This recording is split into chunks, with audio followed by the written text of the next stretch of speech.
our media is a very important part of our community, being able to get out messages about crime prevention, about things that are happening in our community. We're standing here today at the scene of another shooting, unfortunately, in our city. And gun violence, to me, is becoming more and more prevalent in our country, and Madison is no exception to that. Today, around 3:30 p.m., officers responded to a shooting. They found a person suffering from very serious life-threatening injuries who was transported to the hospital.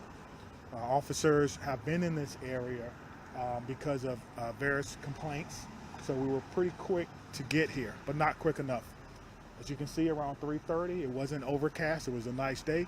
We have family members out. We have people who live here, and they should not have to endure what happened today. And so our officers behind me, a lot of resources, are working very hard and quick, which is why you see so many resources, because we have a storm coming in, and we're trying to process a lot of information. What I can tell you right now is that we're early on in the investigation. We're looking for any and all information. So if someone was out here, you saw something, you heard something, please let us know.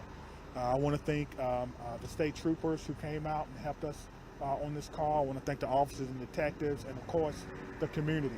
As you can see behind us, this is a very active scene. I have no really deductions to give you at this particular time about what has happened, because we're still trying to process that. But what I can tell you is that later on we will update you not only on the status of the person who was wounded, but on any investigative leads that we can share with you. But again, another senseless act of gun violence. And now what I want to tell the community is, if you're having a conflict with someone, this is not the way to resolve that conflict, because I want to assure our public that those who are responsible for this will be brought to justice. Again, there were people out here today.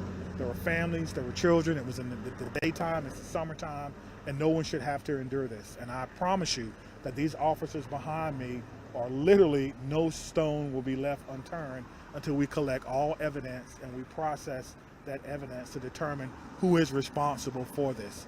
That's really all I have to share with you. I really don't have any other questions to answer. You can see all the hard work that's going on behind us. We're moving officers in and out. There's a storm coming through, so I need to check on them. I'm probably going to get another shower here in a little bit, but that's okay. We're going to do what we can to kind of process this scene.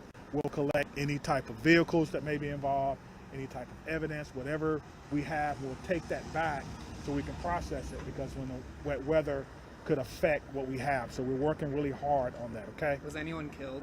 We don't know that just yet. What we do know is that someone was transported with very serious life-threatening injuries. If it is that case, and the ME says that this is a homicide, we will certainly update you on that, just like we always do. Okay?